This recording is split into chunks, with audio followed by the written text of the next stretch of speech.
¿Qué tal? Bienvenidos a una nueva emisión de La Última Página, programa que no puede existir sin la presencia del de blancos y niveos cabellos, el de aura panoplia, broncíneas túnicas y Bien. grebas doradas.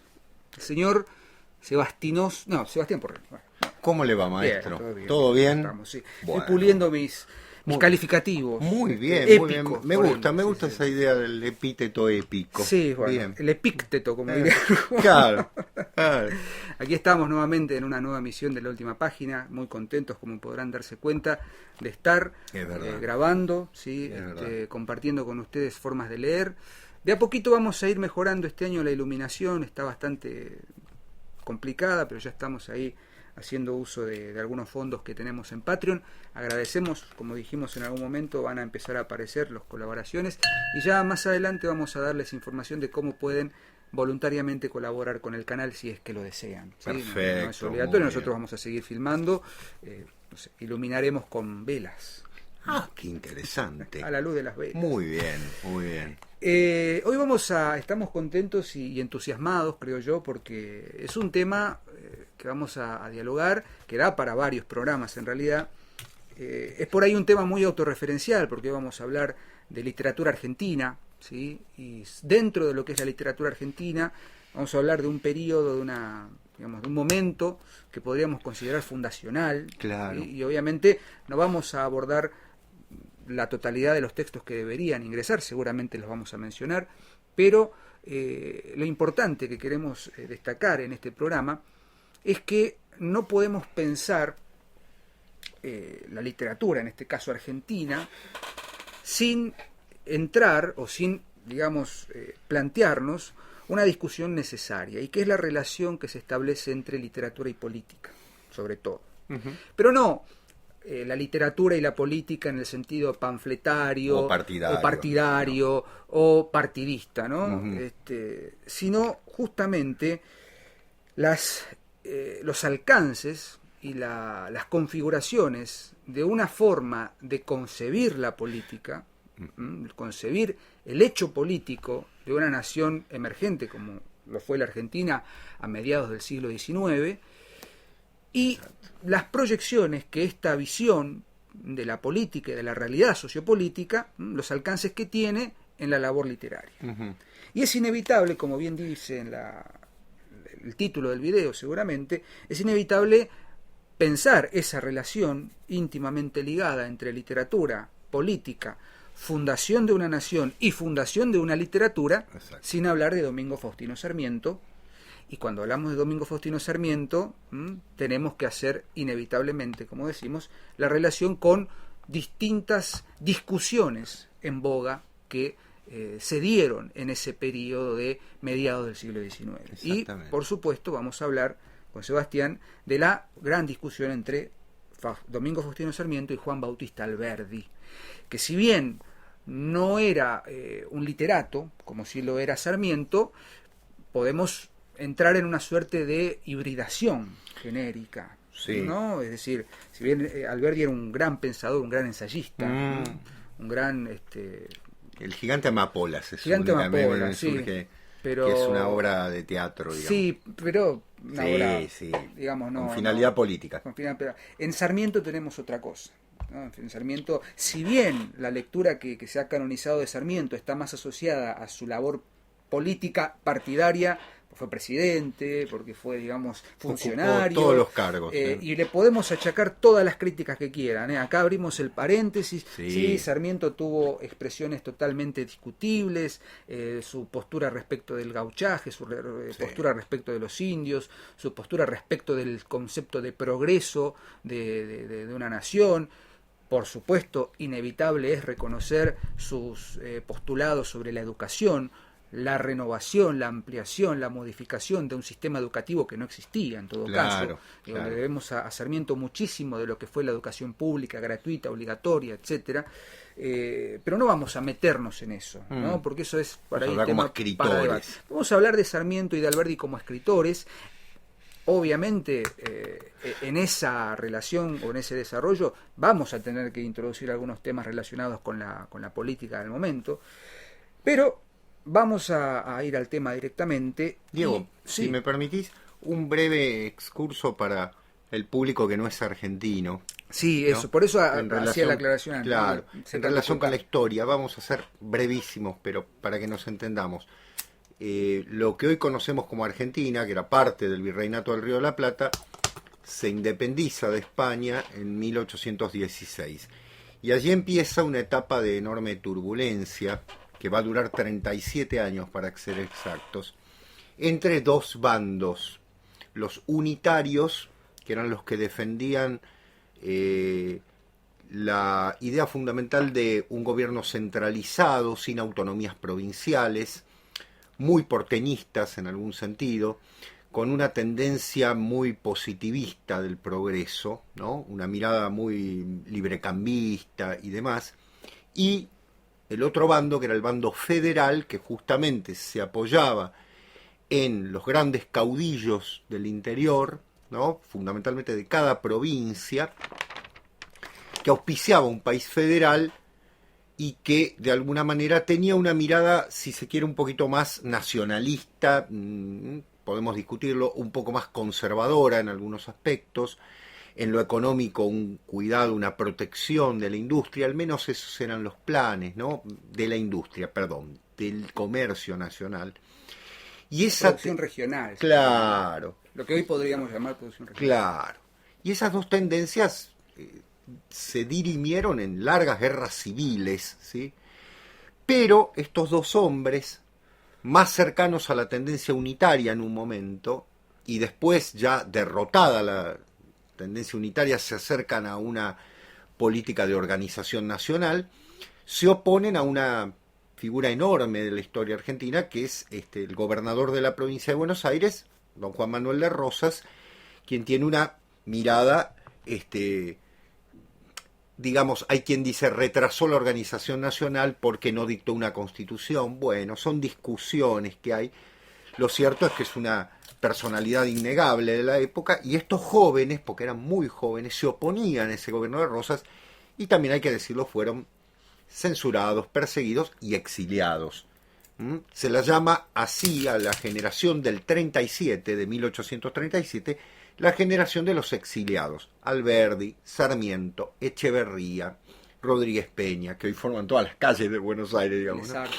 Marcos Sastre, en fin, una serie de, también José Mármol, que de alguna manera, siendo muy jóvenes, pensaban en un país que se tenía que organizar. Incluso en algún momento, debo decirlo, algunos de ellos coquetearon con Rosas en la idea de tratar de organizar un país de alguna manera. Bueno, hay que aceptar el federalismo, hay que aceptarlo, pero la idea es organizarlo. Finalmente, valga decirlo, y con esto cierro, en 1852 se produce un enfrentamiento entre un grupo organizado por el gobernador de Entre Ríos, don Justo José de Urquiza, contra don Juan Manuel de Rosas, un grupo que es apoyado también por brasileños y por uruguayos.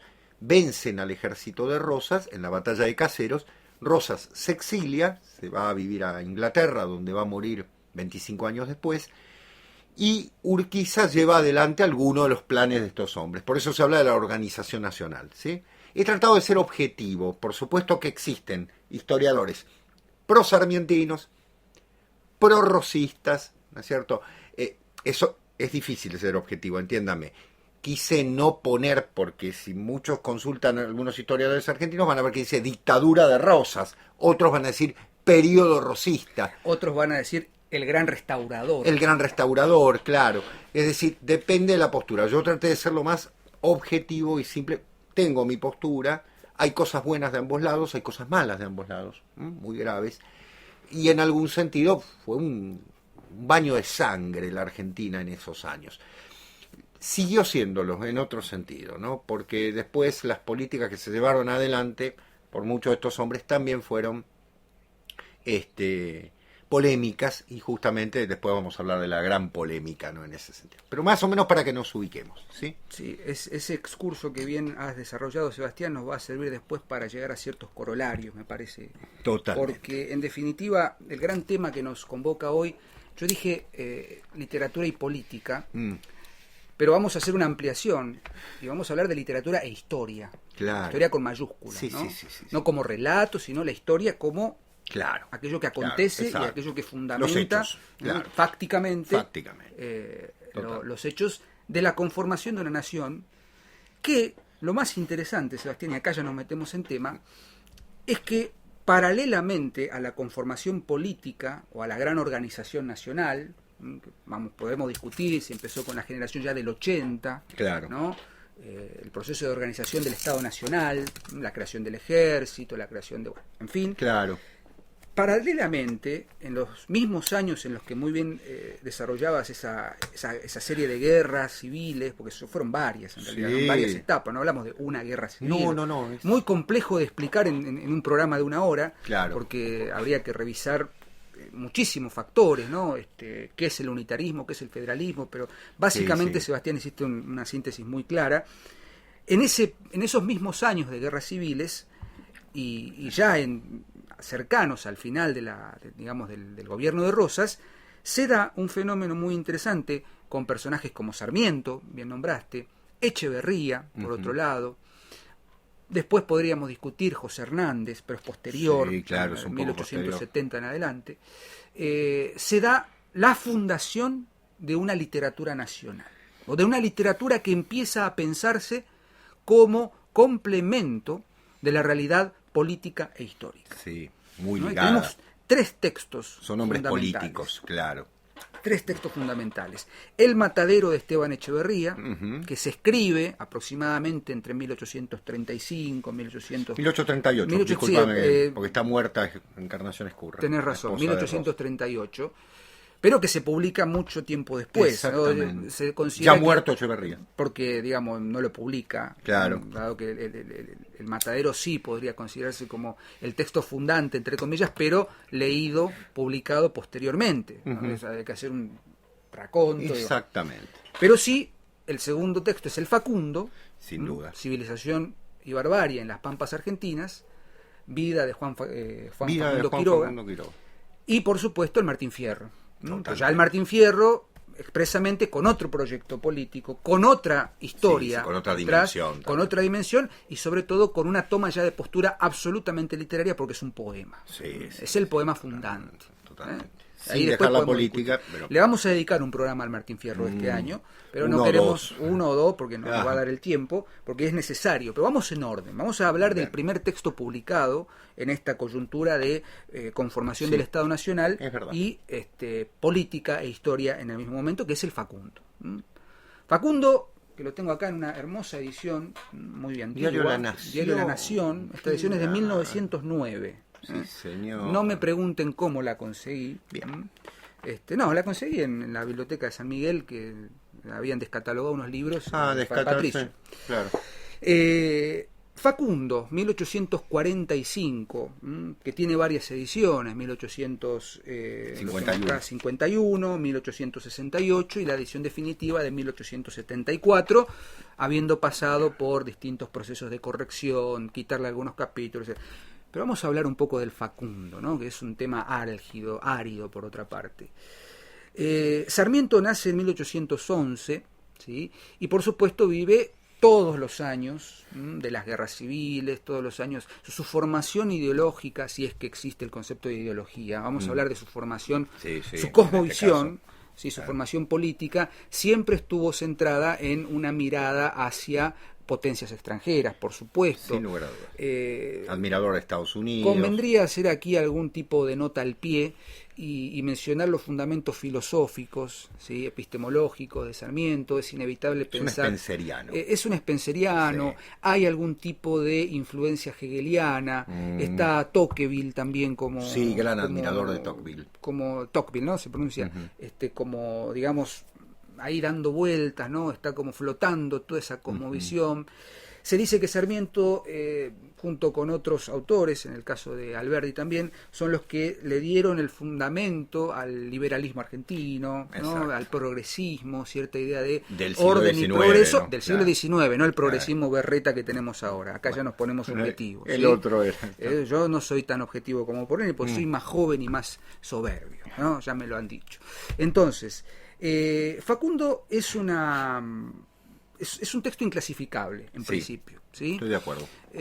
Sarmiento escribe el Facundo estando en Chile, es una visita que hizo a Chile, era sanjuanino, estaban ahí cerca. En el exilio. En el exilio, y entiende Sarmiento que la única manera de intervenir políticamente en la escena de las discusiones del momento no era a través de la militancia, entre comillas, del activismo político puramente, sino que era necesario, por supuesto era un gran escritor, muy influido por la literatura francesa, por la mirada de Estados Unidos, gran lector de Fenimore Cooper, por ejemplo, ¿no? El último de los mohicanos, esos textos que por supuesto en Estados Unidos eran moneda corriente. De los grandes historiadores franceses. De los grandes historiadores franceses.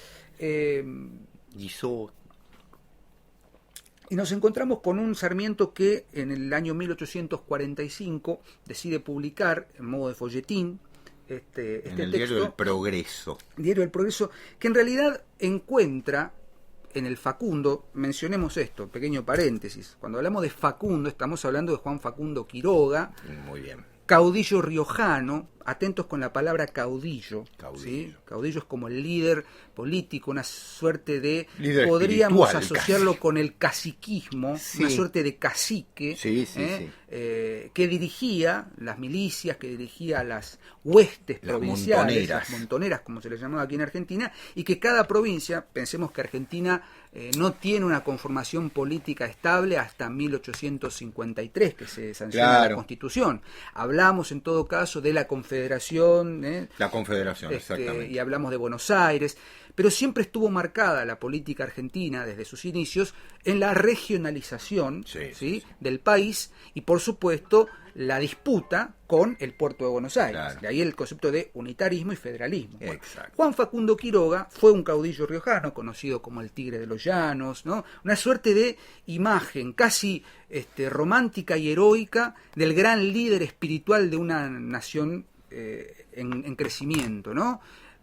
Quiroga era uno, Lavalle, Rosas, Dorrego, Urquiza, son grandes nombres, Ibarra, que de alguna manera representaban una forma de gobernar que a los ojos de Sarmiento significaban la idea de lo que él denomina la barbarie. Exacto. Entonces, lo Perdón, que hace, un amigo entrerriano me va a matar, sino también el Pancho Ramírez, ¿no? El Chacho Peñalosa, claro, ¿no? López, Vicente Chacho ¿no? Peñalosa. Los grandes caudillos. Que por si no supuesto, los nombramos, Güemes, Miguel de Güemes, pero en la Guerra de Independencia, claro. Pero es el arquetipo, digamos, del caudillo. Entonces, para la mirada de Sarmiento, en sus escritos y en sus ideas, esa forma de gobierno, esa forma que luego devendría populismo, por eso se habla de dictadura de Rosa, ¿no? Depende del enfoque. La mirada liberal lo va a ver como una dictadura. Esa suerte de populismo, la figura puesta, digamos, el poder unívoco puesto en la figura de un héroe que va a salvar a la patria, ahí está la figura de San Martín presente también, bueno, eso es para otro programa. Sarmiento veía eso como un retroceso, no tanto como un retroceso, sino como una detención y una barbarie absoluta. Es decir, esas huestes, esas hordas, esas montoneras no iban a permitir el progreso, porque se quedaban, según Sarmiento, en una mirada demasiado regionalista y no podían ver que el progreso era modelo en Inglaterra, en Francia, en Estados Unidos. Por eso también las críticas contemporáneas a Sarmiento, ¿no? Se ha tildado de cipayo, de vender patria, qué sé yo, no importa. Es que escribió cosas que son polémicas. Son polémicas, no escatime sangre de gaucho, que son la... Exacto. Y entonces, otras. Sarmiento descubre, no sé si descubre, pero encuentra en esa coyuntura, en la imagen de Facundo Quiroga, la excusa perfecta para hablar de otra cosa, en realidad. Para pegarle a otro. Para pegarle a Rosas. Claro. ¿Sí? Juan Facundo Quiroga muere en 1834. 35, mira cómo estoy con los años. 10 años antes. 10 años antes de que Sarmiento publicara El Facundo. Y ahí ya tenemos un problema en cuanto al género. Perdón, Diego, no muere. No muere, bueno, lo matan, lo asesinan. ¿Y cómo? Es un asesinato. Ahora lo vamos a leer. Sí. Digo, voy a corregirme, es asesinado en 1835 y 10 años después Sarmiento escribe y publica El Facundo y muchos... no ha muerto. No ha muerto, sombra terrible de Facundo, quiero evocarte. Toma la figura de Facundo Quiroga como excusa, bien decíamos antes, para dar una suerte de golpe. Yo me voy a corregir otra vez, no voy a hablar de golpe, voy a hablar de operación literaria. Sí. El Facundo es una operación literaria que hace Sarmiento para meter la cuña en la crítica política, social y cultural de la época. Mucho más efectiva que la de Echeverría en ese sentido. Sí, Echeverría, con una enorme alegoría, que es el matadero, busca también criticar a Rosas, pero desde una postura totalmente furibunda. Sarmiento es más astuto, es más oscuro y es más críptico. Porque si uno toma el Facundo, primero que no sabemos si es una novela, si es un ensayo, si es un retrato de costumbres, si es un enorme tratado de historia, si es un enorme tratado de topografía. Sí. No hay posibilidad de clasificar genéricamente al Facundo. Es literatura. Sí. Con un lenguaje nuevo, con un lenguaje totalmente ampuloso en algunos momentos. Sí. Pero hay algo esencial. Sarmiento instaura con el Facundo una forma de entender la realidad literaria y por ende política, porque van de la mano en estos muchachos, de la siguiente manera, lo citábamos recién. Fíjense cómo comienza el Facundo. Sombra terrible. Sombra terrible de Facundo, voy a evocarte para que, sacudiendo el ensangrentado polvo que cubre tus cenizas, te levantes a explicarnos la vida secreta y las convulsiones internas que desgarran las entrañas de un noble pueblo. Misterio de los misterios. Canta musa la cólera del pélida Aquiles, cólera funesta que... Sí. Digo, sí. La evocación, en este caso no a las musas, sino a esa fascinación un tanto romántica a la figura de Facundo, el genio. Es el que abre el texto fundante de la literatura argentina.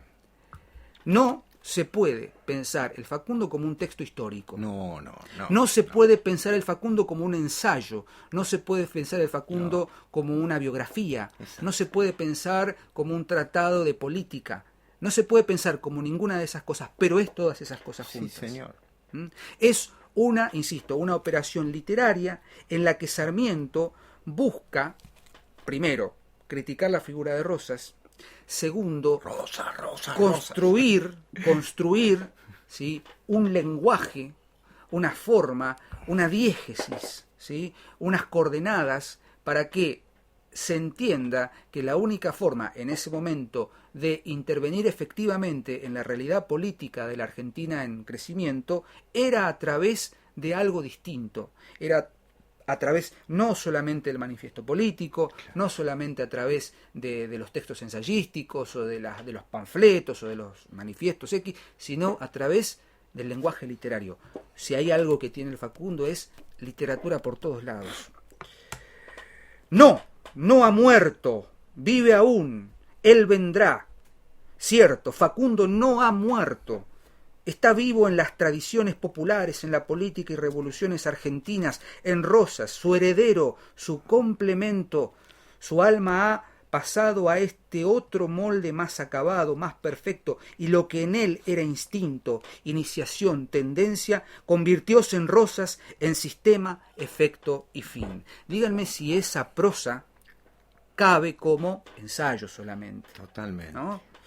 ¿Sí? La naturaleza campestre, colonial y bárbara cambióse en esta metamorfosis en arte, en sistema y en política regular, capaz de presentarse a la faz del mundo como el modo de ser un pueblo encarnado en un hombre que ha aspirado a tomar los aires de un genio que domina los acontecimientos, los hombres, y las cosas.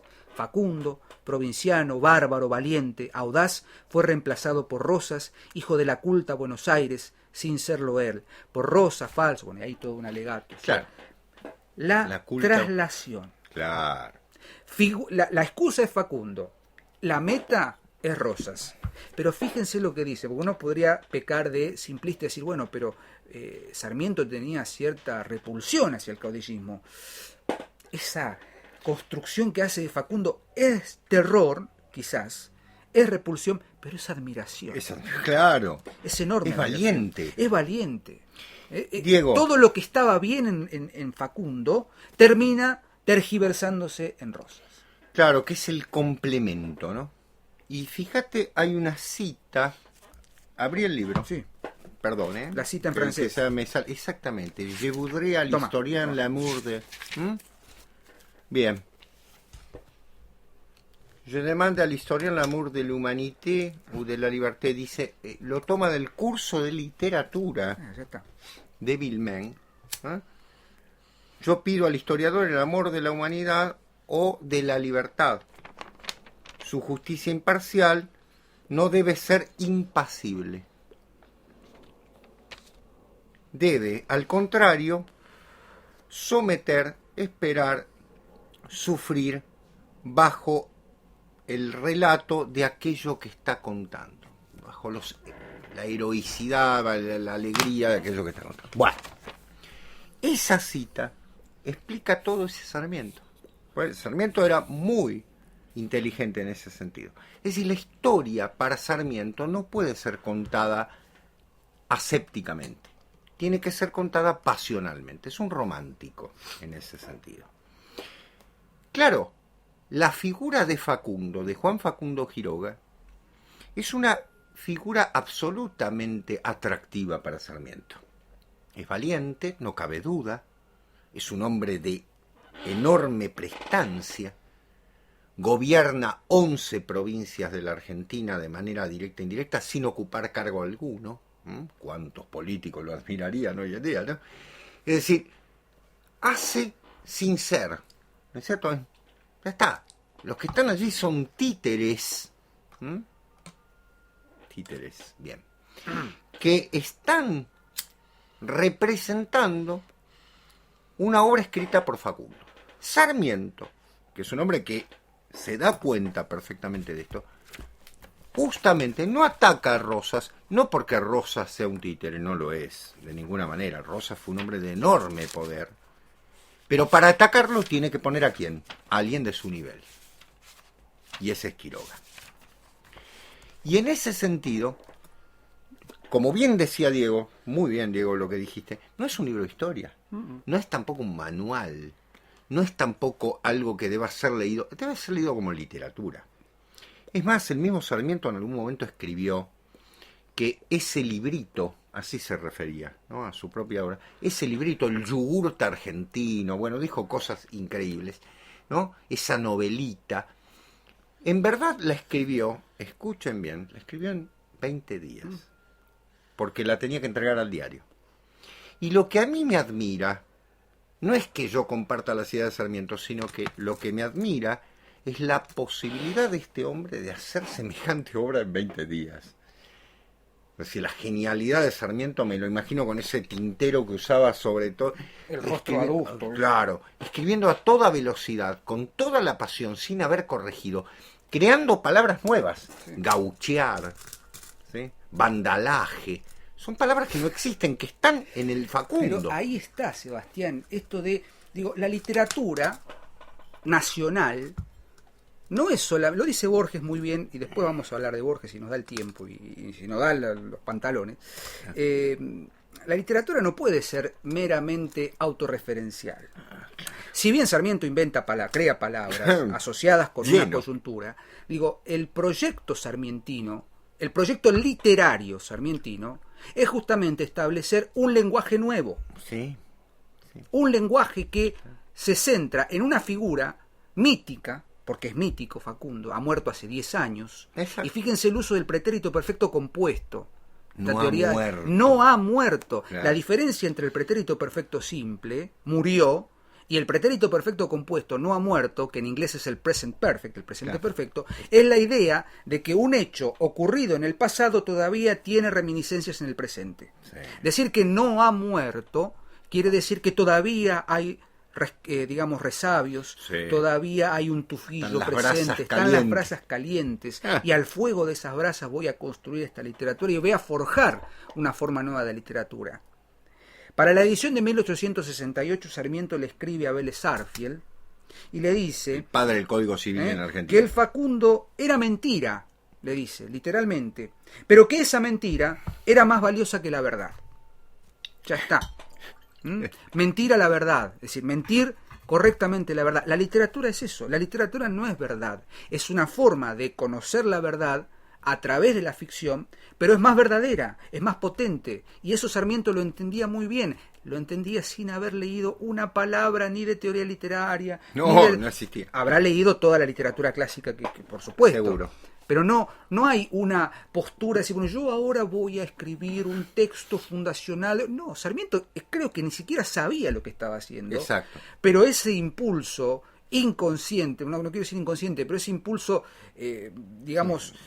motivacional, casi irracional, esa era la palabra, casi irracional, lo lleva a construir en esta hibridación genérica, en este ensayo, en este relato de costumbres, en esta biografía, en esta novela, como novelita, lleva a construir una forma de entender la literatura. Sí. A partir de Sarmiento, de Echeverría y de Hernández, la literatura argentina no puede, y me voy a poner taxativo, no puede y no debe ser pensada fuera de las discusiones que se establecen en la relación entre cuál es el lugar del escritor respecto de la literatura universal.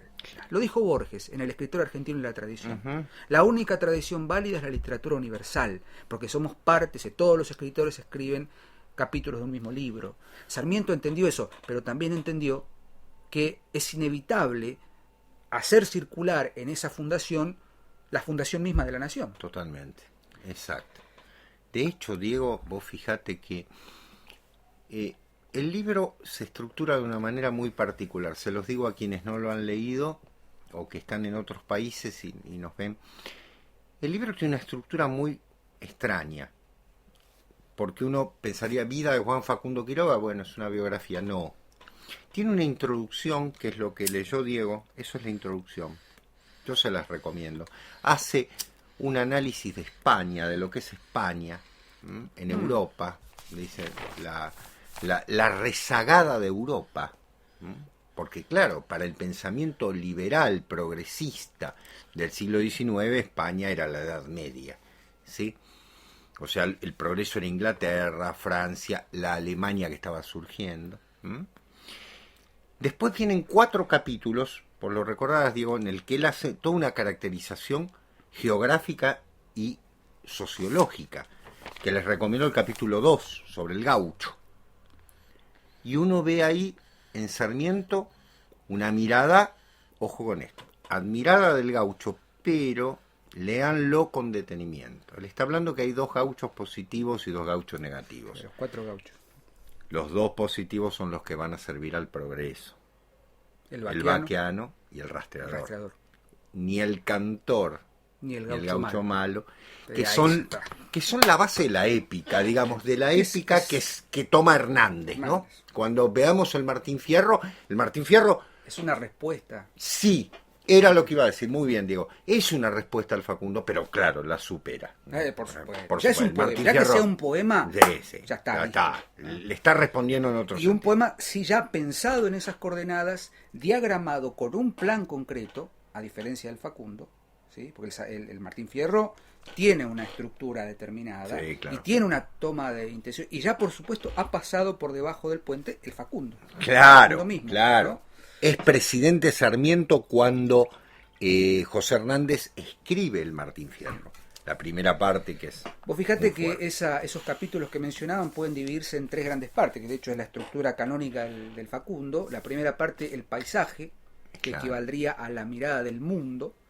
La segunda parte, la biografía propiamente de Juan Facundo Quiroga. Del 5 al 13. El hombre. Claro. Y la tercera parte, la organización política, que es la nación. 14 y 15. El mundo, en el medio, el hombre y la nación. Sí, exacto. Esa coyuntura. Exacto. Y esa coyuntura entre el mundo, el hombre y la nación, de ahí vendrá la teoría de Sarmiento de la determinación geográfica, ¿no? Es decir, sí, el hombre está determinado, muy de Montesquieu, muy propio del iluminismo francés. El clima determina el comportamiento. Exactamente, ¿no? Esa coyuntura se dirime en una dicotomía muy hegeliana o casi hegeliana, sí, civilización y barbarie. Exacto. La civilización es la ciudad, la barbarie es el campo. La civilización es Europa, específicamente Europa y Estados Unidos, Francia, Inglaterra, Estados Unidos. La barbarie es España y sus colonias. deterioradas, detenidas en el tiempo. La guerra social, ¿sí?, que tiene antecedentes en algunos historiadores franceses, que después va a tomar un filósofo alemán, un tal Carlos Marx, y va a hablar de lucha de clases, muy posteriormente, unos años después, ya estaba pensada en Sarmiento. 30 años. 30 ya estaba pensado en Sarmiento, en Sarmiento. Porque en todo caso hay que leer el Facundo desde su potencial literario, no como exponente de una verdad histórica, ¿sí?, sino más bien como la fabricación de una clase de verdad que va a oficiar como un catalizador, el texto, ¿sí?, de verdades sociopolíticas para poner en tensión la misma realidad política argentina. El Facundo nos obliga a poner en tensión dialógica estas dos miradas. Vamos hacia una mirada de civilización, una mirada de crecimiento, entre comillas, ¿no?, de progreso, o nos vamos a quedar en la barbarie del caudillismo, la barbarie que lleva a que el propio Rosas mande a asesinar a Facundo Quiroga en Barranca Yaco. De acuerdo con ¿sí?, la tesis de Sarmiento, ¿no? Estamos hablando de Sarmiento, claro. obviamente nosotros tenemos que ir más allá, no podemos quedarnos con esa dicotomía tan simple. O sea, yo creo que hay más barbarie que civilización, ¿no? Digo, totalmente, de ambos lados. Barbarizar la barbarie, ¿sí?, o tratar de civilizar la barbarie, cosa que de un lado y del otro, ni unitarios ni federales. Es lo que se cuenta Alberdi, después vamos a por hablar, eso, ahora no quiero quitarte más tiempo, porque no, Alberdi. Me encanta, pero digo, toda la tensión dialógica que se da entre civilización y barbarie, que es postulada por Sarmiento, ¿sí?, esa lucha de clases, esa proto-lucha de clases, es lo que fundamenta la fundación del Estado Nacional.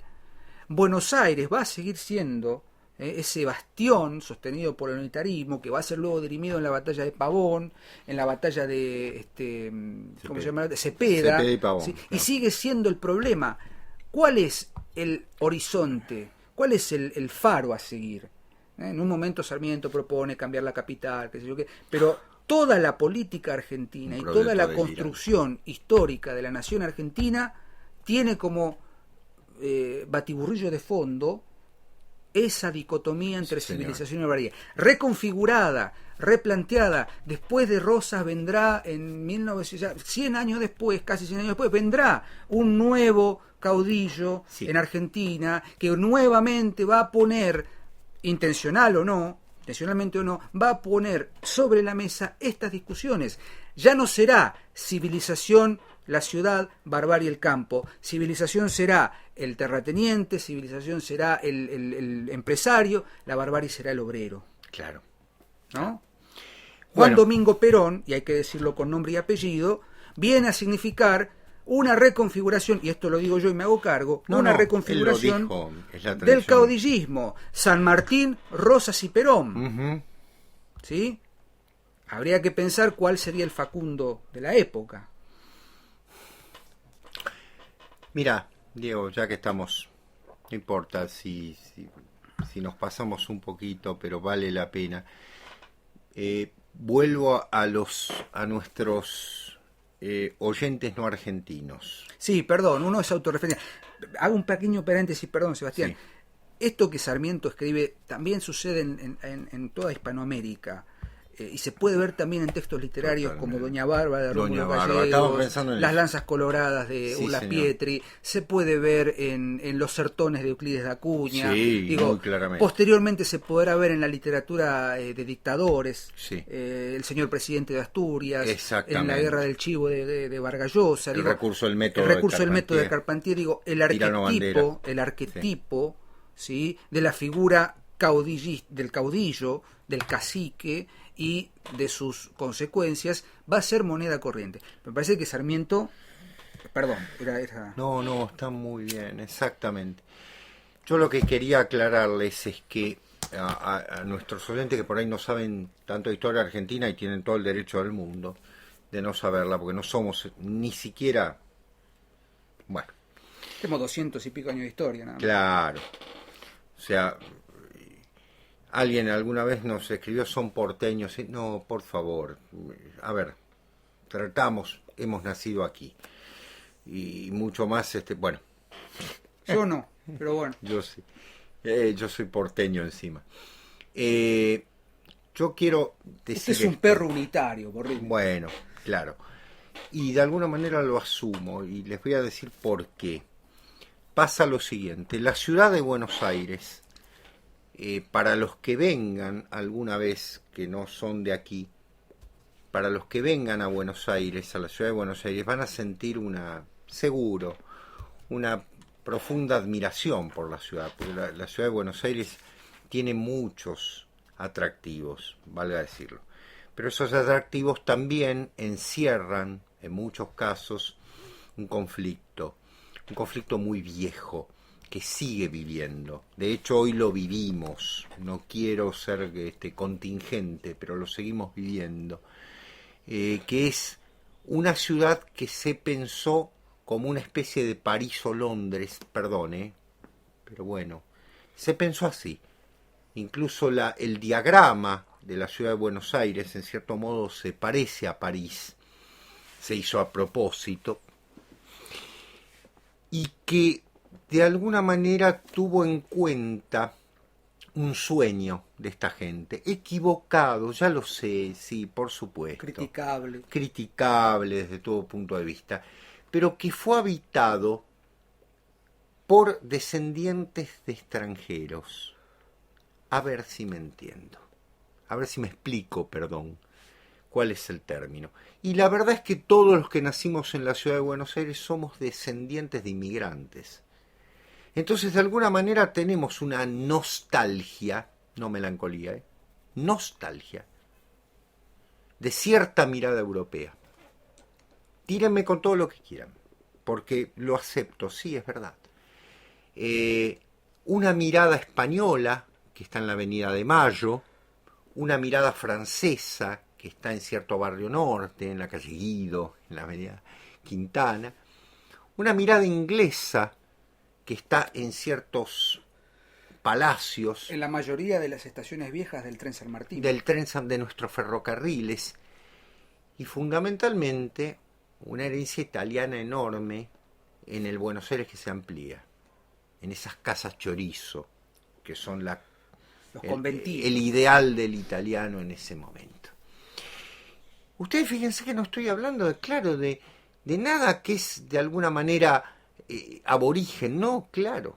Aquí fueron eliminados los aborígenes en Buenos Aires y lo que se construyó fue una ciudad que miraba a Europa en ese sentido, bien o mal, ¿sí? No juzgo, pero que tiene una característica fundamental, que carga con una enorme nostalgia.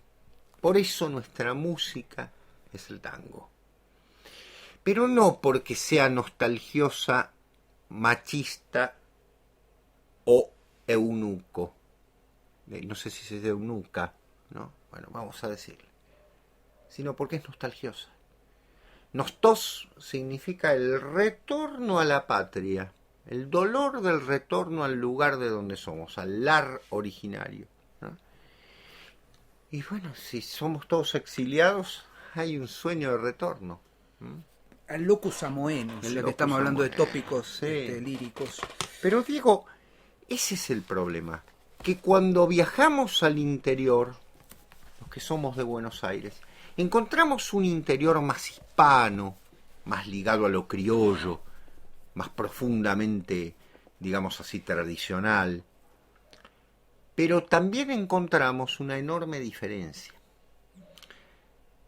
Sin lugar a dudas, la ciudad de Buenos Aires y el Buenos Aires que comporta esto conforma algo que a Sarmiento, como sanjuanino, fíjense, como un provinciano, lo admiró.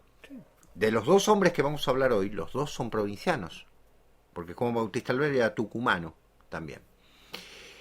Pero Buenos Aires fue un foco de lo europeísta, para bien o para mal, ¿sí? Para bien o para mal. Un crisol de cosmovisión. Tal vez esta Buenos Aires tenga que pagar sus culpas, es verdad, porque quiso gobernar un país que no es como ella. Fíjate que él dice la Tebas del Plata. La Tebas del Plata.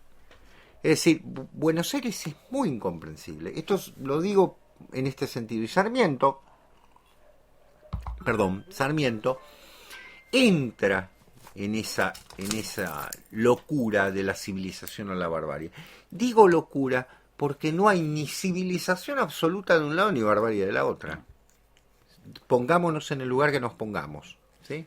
Hay cosas buenas en los federales y en los unitarios. Y hay cosas malas en los federales y en los unitarios.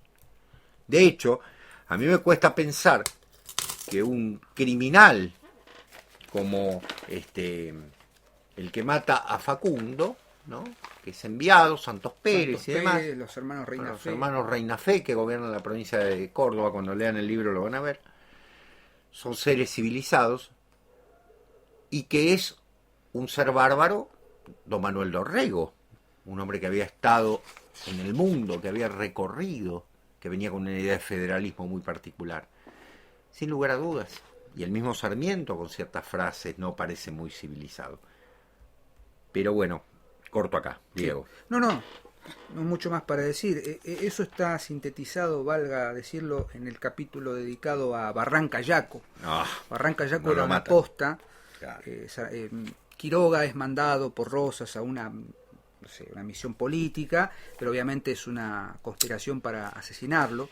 Esto está muy bien expresado en el poema El general Quiroga va en coche al muere, de Jorge Luis Borges, sí, ¿no? ¿Cómo es que empieza, Sebastián? Espera.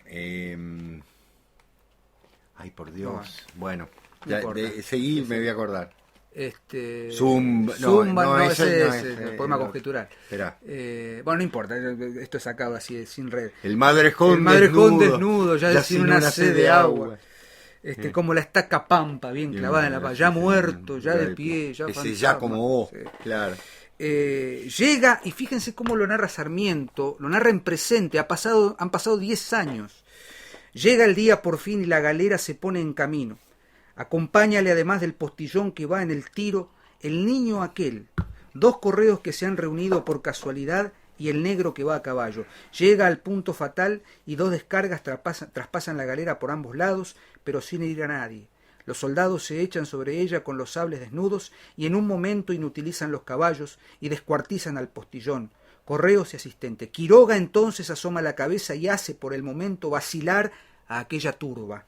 Pregunta por el comandante de la partida, le manda a acercarse y a la pregunta de Quiroga, ¿qué significa esto?, recibe por toda contestación un balazo en un ojo que lo deja muerto. Y después la escena cumbre, la escena fundamental que ya estaba planteada en el matadero. Entonces Santos Pérez atraviesa repetidas veces con su espada al malaventurado. Luego pregunta por el niño, ¿qué muchacho es este?, viendo al niño de la posta, único que queda vivo. Este es un sobrino mío, contesta el sargento de la partida. Yo respondo de él con mi vida. Santos Pérez se acerca al sargento, le atraviesa el corazón de un balazo y enseguida, desmontándose, toma de un brazo al niño, lo tiende en el suelo y lo degüella, a pesar de sus gemidos de niño que se ve amenazado del peligro. Esa escena absolutamente cruel, tremenda y sin ambajes es la esencia de ambas políticas, unitarios y federales. Civilizados y bárbaros. En definitiva, el propio Sarmiento termina por darnos argumentos para discutir si la dicotomía es civilización o barbarie. Totalmente. Yo creo que es civilización, por supuesto, y barbarie. Las dos cosas. En ambas. Es decir, son 2 caras de la misma moneda. ¿Y dónde está el progreso en todo caso? Y ahí entra Alberdi. Claro. Perdón, nos fuimos un poco de tema, pero bueno.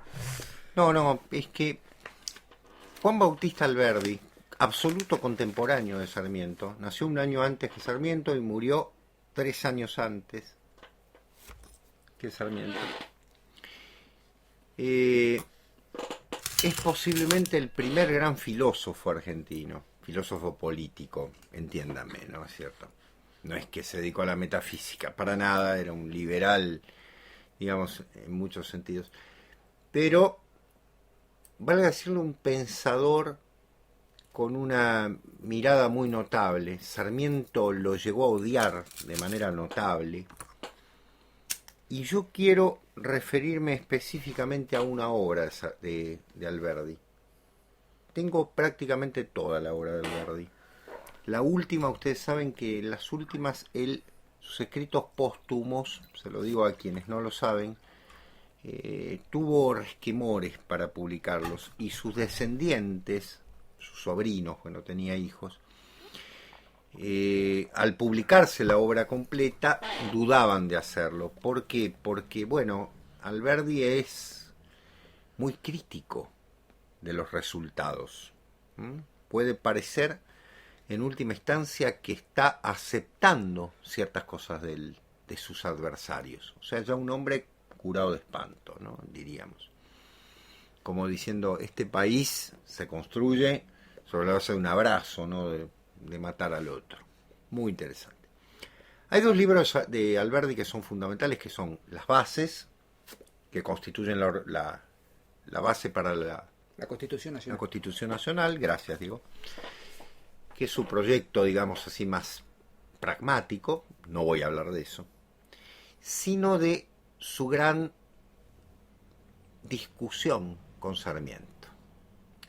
Alberdi es, cuando se constituye el país en 1854, asume Urquiza la presidencia de la República, Sarmiento se opone, se vuelve un opositor destructivo en ese sentido.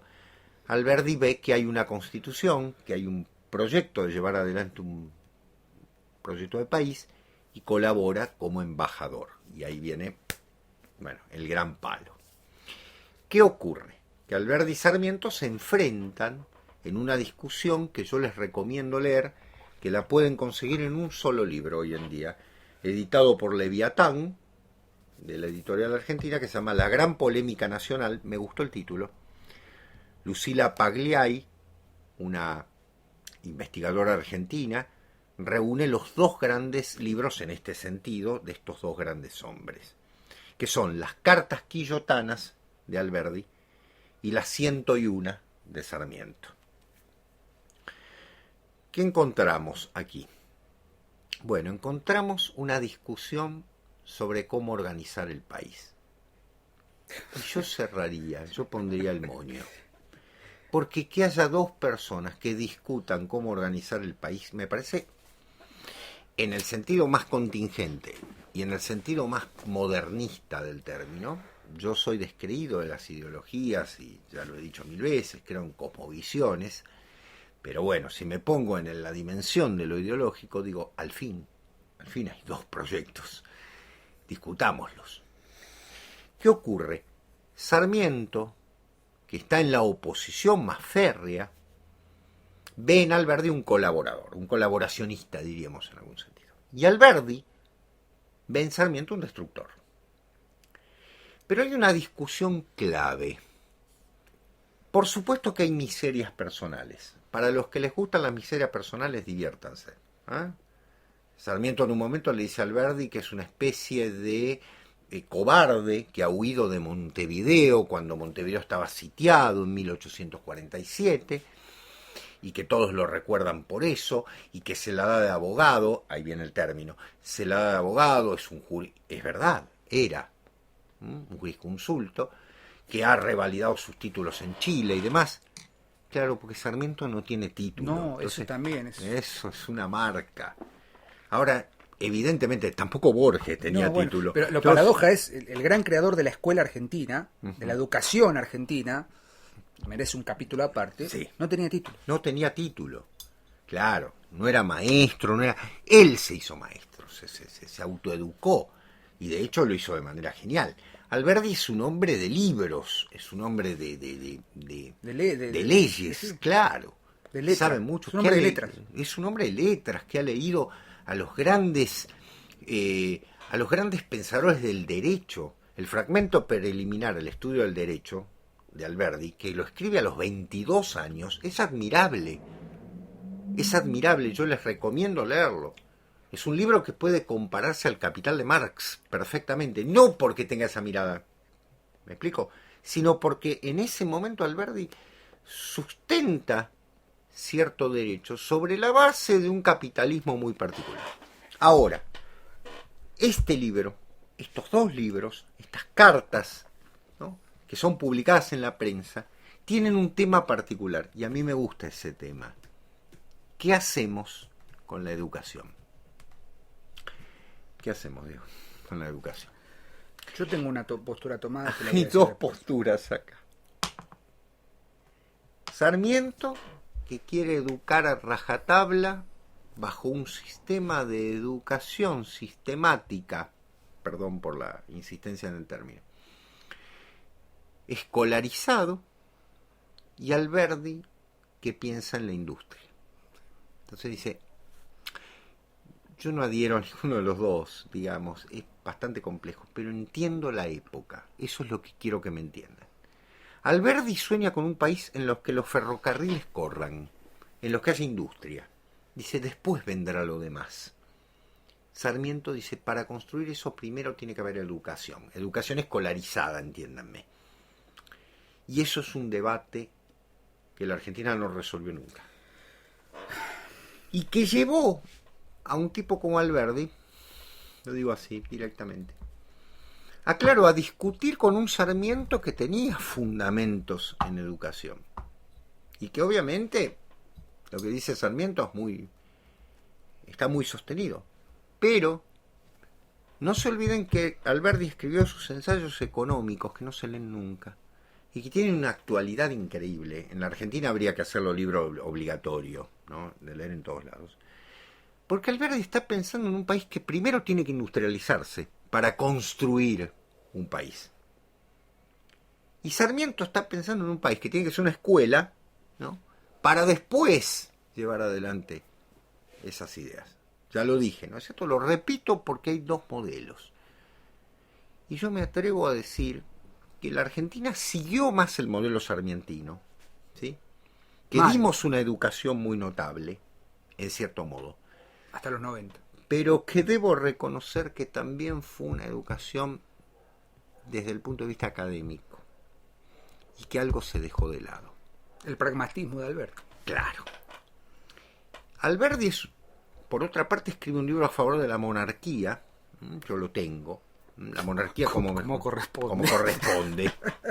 La monarquía como mejor forma de... ¿Por qué? Porque Alberdi se da cuenta que en Argentina el desastre es tal que dice, acá tiene que venir alguien que sea una figura que reúna toda esa tradición, y por otra parte políticos que sirvan como el personaje de la dama en el ajedrez, que se mueva para todos lados, que les recuerdo es su personaje político en la tradición oriental, pero que es alguien que permanezca para dar cierta estabilidad. Por eso en algún momento dice, bueno, acá hay que traer un monarca, evidentemente. Después él va a decir, bueno, ni siquiera eso, ¿no? Y vienen sus escritos más pesimistas de fines de los 70 hasta que muere en 1884. Ahora, ¿qué hay de bueno en Alberdi y Sarmiento? Que pensaron un país. Equivocadamente, como ustedes quieran. Aparte es muy fácil, 130, 140 años después, ponernos a pensar, se equivocaron. Sí, también, sí. Con el diario del lunes, las cosas se resuelven de otra manera en la semana pasada. Es decir, los dos estaban... Yo creo que hay algo en conjunción. Alberdi es más reposado, es más, ¿cómo decirlo?, es más calmo para escribir. Tiene más una calma, una flema más notable. Sarmiento es un apasionado, un descontrolado. Pero los dos pensaron un país. Equivocadamente, ya lo digo y demás, pero lo pensaron. Algo que, con la muerte de las ideologías, como quieren ciertos pensadores de lo líquido, De y que es apellidos cierto, japoneses. y que es cierto, por otra parte, en muchos sentidos, ya no existe. Porque nunca existieron las ideologías, en todo caso. Bueno. Plantear la muerte de algo que siempre fue agua de estanque no existe, digamos. El gran problema que se plantea, volvamos al origen, ¿no? Digo, el paralelismo entre la creación de una literatura, Sarmiento más patentemente, Claro, sí, y sin duda. paralelamente, bien decíamos paralelismo, la organización de un Estado nacional con dos proyectos, el proyecto de Sarmiento, el proyecto de Alberdi, que bien podrían haber sido complementarios y no polémicos, pero terminan siendo polémicos porque digamos, si hablamos de una sociología histórica argentina, es dicotómica, es de caras contrapuestas. Si se hubiese mirado una complementación, hoy estaríamos en otra circunstancia. Y hoy, Sebastián y yo, quien les habla, Diego, estamos atravesando por hoy me lo dijiste en un mensaje, porque hablamos todo el tiempo. La gran falacia, ¿cómo fue que me dijiste? La gran falacia de la educación. Es lo que estamos viviendo, por lo menos aquí en Argentina, y calculo que en muchas partes del mundo.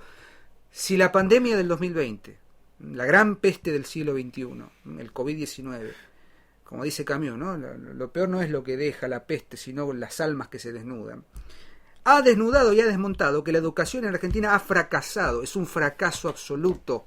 Por lo menos 30 años, ¿no? De 30 años a esta parte, yo diría un poquito más, por lo menos de los 90 a esta parte. Sí. La Ley Federal de Educación en Argentina fue el peor latrocinio que se cometió con la educación argentina, y ningún gobierno, ni peronista, ni radical, ni neoperonista, ni neoradical, hizo absolutamente nada. Ni liberal, ni libertario, ni las pelotas. Vayan a leer a Rothbard y todos estos pelotudos. No hay en ningún modelo político un Alberdi o un Sarmiento. Estén equivocados o no. No hay. Y estamos transitando por un manoseo continuo, una violación continua de lo que es esencial en la educación. Estamos pensando en medir metros de protocolo, en poner alcohol, que está bien, hay un protocolo, etcétera, etcétera, pero yo como educador y vos, Sebastián, como educador, sabemos que la educación hoy importa esto, nada. Importa más si el alumno trajo la declaración jurada para ingresar, si tiene 37 grados de temperatura, si el profesor está a 2 metros, si tiene la máscara o la mascarilla. ¿Y dónde está lo que tenemos que enseñar? Los contenidos. ¿Dónde está el contenido? ¿Dónde está la educación? Hoy la educación argentina es política, politiquera más que política. Y ante eso tenemos que resistir, como podamos. Claro, porque política es siempre. Siempre es político, siempre es político, pero cuando ya deja de ser el centro, digamos, cuando la educación propiamente dicha, entiéndase como quieran, puede ser una educación normativista, puede ser una educación academicista, puede ser una educación más abierta, lo que sea, una pedagogía de la liberación, como dice Pablo Freire, que no es santo de mi educación, pero bueno, lo que sea, deja de ser el centro, es corrido del centro para poner el interés político, económico y sociocultural no, digamos, ideológico. Ya estamos en un Titanic que está quebrándose al medio. No hay un modelo serio de educación desde la ley 1420. No lo hay. Y no lo va a haber si no lo puede tomamos conciencia. Para tomar conciencia, yo te decía, yo tengo una idea, una tercera postura. Voy a decir esto, pueden cancelar el video, hay que ir, prenderle fuego al ministerio, destituir al ministro, no voy a decir su nombre por las dudas, sacarlo a patadas en el culo y tomar las escuelas y hacer algo distinto. O bien, una postura más sarmientina la mía, o bien repensar epistemológicamente cuáles son las bases de la educación argentina. Claro. De la educación en general. Bueno, aquí lo que falta es realmente un Sarmiento en ese sentido, no quiero decir Sarmiento, sino un Sarmiento, un Sócrates, digamos, como ustedes quieran, que piense estas cosas. Un emancipador, claro. No un caudillo. Un Eleuteros. Claro. Exactamente. Un Pírforos también. Eleuteros y Pírforos, el que porta el fuego. Claro. Porque yo, Diego, me sumo a lo que decís, en el sentido de que yo creo que la escuela está muerta. ¿Sí? La escuela es una institución muerta. Las instituciones mueren, gente. Las instituciones mueren. Pero su entierro se produce en siglos. Por eso, cuando uno escuchaba los títulos que tenían ciertos gobernantes en la Edad Media, en el Renacimiento y demás, decía, ¿qué es ser cónsul de...? Ya no existía más, ¿sí? Pero seguían allí esos títulos nombrados. Bueno, humildemente pienso que la escuela murió, que la estamos manteniendo, sosteniendo paredes de algo que ya no tiene mucho sentido, porque en realidad contraeduca en muchos aspectos.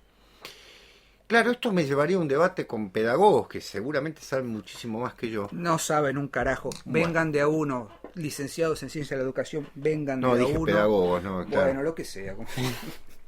Claro. Pero es evidente que estamos viviendo un tiempo diferente y que las cosas, las instituciones, si no adecuan ciertas cosas a su tiempo, tienen que cerrarse. Mi señora, la voy a citar, mi señora tiene una frase que siempre nombra, dice: toda institución tendría que tener fecha de caducidad. Me parece estupenda la frase, ¿no? Es medio anárquica, pero amiga de las soluciones finales. De las soluciones finales, totalmente. ¿Por qué? Porque hay instituciones que se siguen manteniendo. Voy a tomar otro ejemplo para que vean. Congregaciones. Uy, me metí en camisa 11 varas. Bueno, está picante, Porrini. Hoy estoy picante. Congregaciones, ¿cuál es su finalidad? Rescatar moros.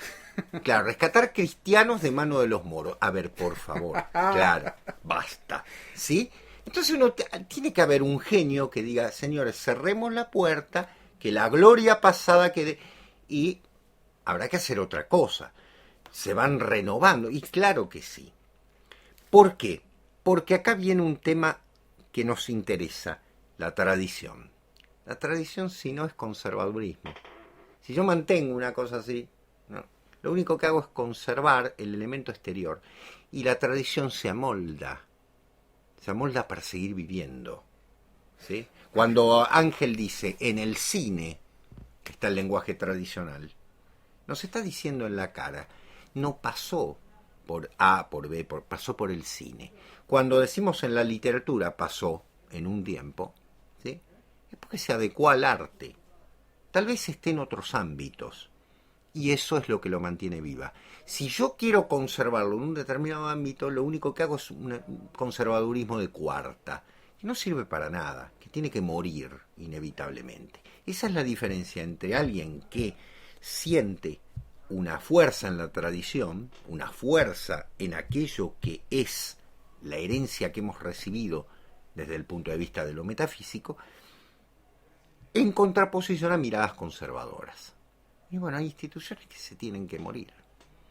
Y tal vez sea el momento de empezar a pensar en esas instituciones que deben... ¿Para qué? Para revitalizar, ¿sí? No tengo la solución, lo digo, porque si no estaría en la UNESCO, sin duda. Estaría sentado en un sillón en la UNESCO tratando de resolver los problemas. No sé qué puede reemplazar a la escuela. Sinceramente les digo, hoy la escuela es un ámbito de contención, palabra que les encanta.